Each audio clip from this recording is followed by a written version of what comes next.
आंकड़ों का प्रबंधन, यही ना है।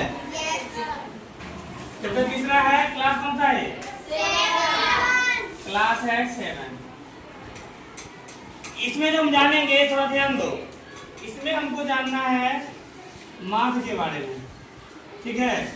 इसमें जानेंगे हम बहुलक के बारे में, इसमें जानेंगे हम माध्यक के बारे में, इसमें हमको जानना है परिसर के बारे में, रेंज के बारे में,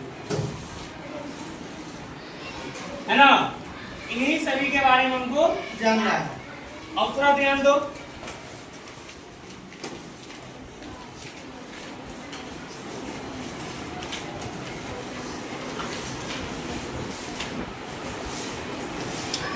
और डंडा आलेख के बारे में भी जिक्र किया गया है। तो डंडा आलेख जो है चैप्टर जब आएगा तब बताएंगे। डंडा आलेख क्या है? डंडा आलेख, है ना, इसको ध्यान रखना है। तो अभी हम जानेंगे किसके बारे में? अभी जानेंगे हम माध्य के बारे में। किसके बारे में? चलिए, तो माध्य का फॉर्मूला क्या होता है? आंकड़ों का योग, आंकड़ों का योग बट्टा आंकड़ों की संख्या, आंकड़ों की संख्या। यह किताब में दिया हुआ रहता है प्रेक्षणों का योग बट्टा प्रेक्षणों की संख्या। या ऐसे भी लिख सकते हैं माध्य बराबर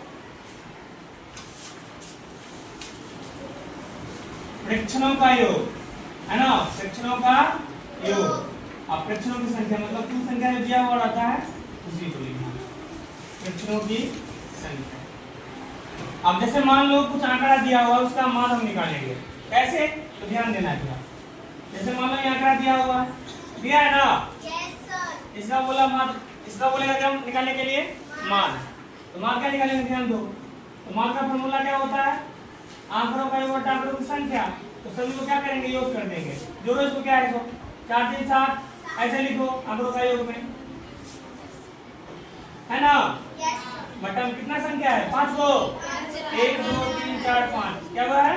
5। तो फॉर्मूला क्या बताया अभी? प्रेक्षणों का योग बटा प्रेक्षणों की संख्या। तो मतलब प्रेक्षणों का योग, जो आंकड़ा दिया हुआ है उसको जोड़ने का काम करेंगे। जोड़ कितना होता है? 4 3 7 7 5 12 12 6 18। जीरो का कोई मतलब ही नहीं है, यहाँ 18 बटा 5। जब भाग देंगे कितना आएगा? 3.6 आ जाएगा ना। यही तुम लोगों का क्या है? माध्य है। अब मान लो इसमें सवाल जो है तुम लोगों को सम संख्या से पूछा जा सकता है। सम संख्या से पूछेगा, विषम से पूछेगा, प्राकृतिक से पूछेगा, पूर्ण से पूछेगा, आभास से पूछ सकता है और भास से पूछ सकता है। सभास से नहीं पूछेगा, थपड़ाएंगे फिर। जो आंकड़ा लगातार दिया हुआ रहता है ना, उसका बोलेगा क्या निकालने के लिए? माध्य निकालने के लिए। जैसे बोलेगा, ध्यान दो, बोलेगा प्रश्न क्या? जो प्रथम 5, है ना, लगातार सम संख्या का मान ज्ञात करें। सम संख्या का माध्य ज्ञात करें, ज्ञात करें, ठीक है ना। तो लगातार का सम संख्या है, तो क्या होगा? लगातार जो 5 को सम संख्या है वो क्या होगा? जैसे 2 4 6 8 और 10, कितना हुआ? है ना 5 को सम किसे कहेंगे? सम संख्या जो 2 से पूर्ण विभाजित हो जाए या 2 से पूरा पूरी क्या हो? कट जाए। अब बताओ, अगर इसका मान निकालें, इसका मान कितना होगा?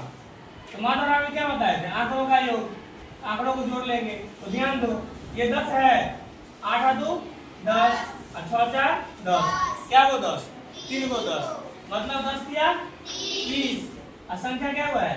5। तो 5 से भाग कर देंगे, इसका कितना हो जाएगा आंसर? इसी प्रकार से बना सकते हैं ना, विषम का, पूर्ण का, प्राकृतिक का, भाज्य का और अभाज्य का। ये तुम लोगों को बना के लाना है। किससे क्वेश्चन?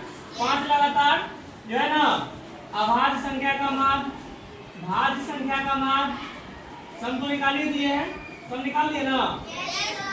विषम संख्या का मान, है ना, उसके बाद तुमको निकालना है पूर्ण संख्या का मान और प्राकृतिक संख्या का मान। ये तुम लोगों के लिए क्या है?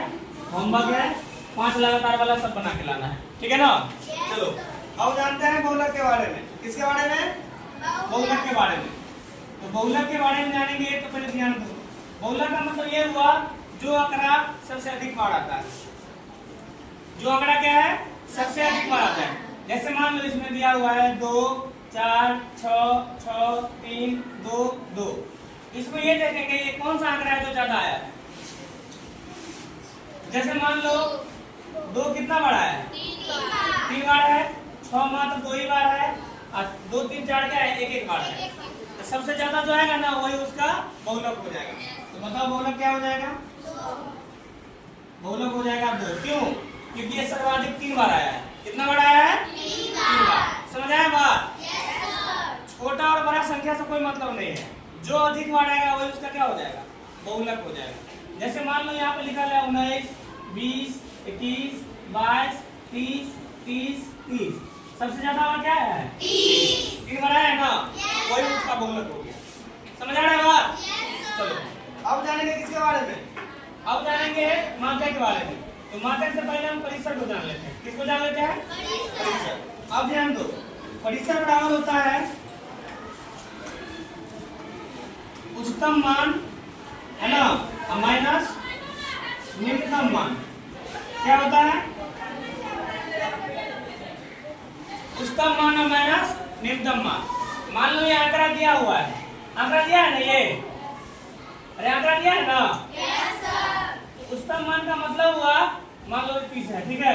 उच्चतम मान का मतलब हुआ सबसे बड़ी संख्या। कौन है बताओ? 30। तो परिसर जो इसका निकालेंगे, कैसे निकालेंगे? उच्चतम मान मतलब बड़ा वाला संख्या ले लेना है। तो बड़ा वाला क्या है? 30 और छोटा वाला संख्या 20। दोनों क्या करेंगे? घटा देंगे, क्योंकि फॉर्मूले क्या बोल रहा है? बड़ी संख्या में से छोटी संख्या घटा देना है। मतलब उच्चतम मान मतलब सबसे बड़ा वाला और निम्नतम मतलब सबसे छोटा वाला। तो दोनों क्या करेंगे? घटा देंगे। तो परिसर कितना निकल के आया? 11। समझ आया?